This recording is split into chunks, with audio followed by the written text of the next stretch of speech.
ಜೈಲಿನಲ್ಲಿರುವ ಮಾಜಿ ಪ್ರಧಾನಿ ಇಮ್ರಾನ್ ಖಾನ್ ಅವರ ಬಿಡುಗಡೆಗೆ ಒತ್ತಾಯಿಸಿ ಈ ವಾರ ಪಾಕಿಸ್ತಾನದ ರಾಜಧಾನಿಯಲ್ಲಿ ಅವರ ಸಾವಿರಾರು ಮಂದಿ ಬೆಂಬಲಿಗರು ದಾಂಧಲೆ ಮಾಡಿದ ಮೇಲೆ ಪಾಕಿಸ್ತಾನದ ಅಧಿಕಾರಿಗಳು ಅವರ ಸುಮಾರು 1,000 ಬೆಂಬಲಿಗರನ್ನು ಬಂಧಿಸಿದ್ದಾರೆ ಎಂದು ನಗರದ ಪೊಲೀಸ್ ಮುಖ್ಯಸ್ಥರು ತಿಳಿಸಿದ್ದಾರೆ.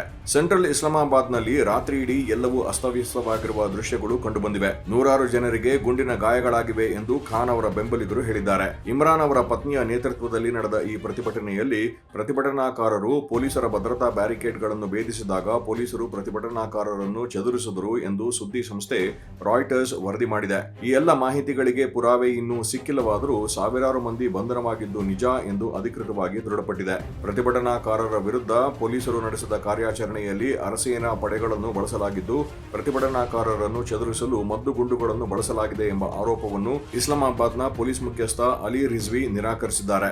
ಮಂಗಳವಾರದ ಕಾರ್ಯಾಚರಣೆಯಲ್ಲಿ 600 ಪ್ರತಿಭಟನಾಕಾರರನ್ನು ಮಾತ್ರ ಬಂಧಿಸಲಾಗಿದೆ ಎಂದು ರಿಜ್ವಿ ಹೇಳಿದ್ದಾರೆ ಮತ್ತು ಕಳೆದ 3 ದಿನಗಳಲ್ಲಿ ಒಟ್ಟು ಬಂಧನಗಳು ಸಂಖ್ಯೆ 954ಕ್ಕೆ ತಲುಪಿದೆ ಎಂದು ವರದಿಯಾಗಿದೆ. ಸಾವಿರಾರು ಪ್ರತಿಭಟನಾಕಾರರು ಜಮಾಯಿಸಿದ ಪ್ರತಿಭಟನಾ ಸ್ಥಳದಲ್ಲಿ ಸರ್ಕಾರದ ವಿರುದ್ಧ ಬಳಸಲು ತಂದಿದ್ದ ಸ್ವಯಂಚಾಲಿತ ರೈಫಲ್ಗಳು, ಅಶ್ರುವಾಯು ಮತ್ತು ಬಂದೂಕುಗಳು ಸೇರಿದಂತೆ ಅನೇಕ ಶಸ್ತ್ರಾಸ್ತ್ರಗಳನ್ನು ವಶಪಡಿಸಿಕೊಳ್ಳಲಾಗಿದೆ ಎಂದು ಪೊಲೀಸ್ ಮುಖ್ಯಸ್ಥರು ಹೇಳಿದ್ದಾರೆ. ಪ್ರತಿಭಟನೆ ಆರಂಭವಾದ ಕೆಲವೇ ಗಂಟೆಗಳಲ್ಲಿ ಸ್ಥಳವನ್ನು ತೆರವುಗೊಳಿಸಲಾಗಿದೆ ಎಂದು ಪೊಲೀಸರು ಹೇಳಿದ್ದಾರೆ.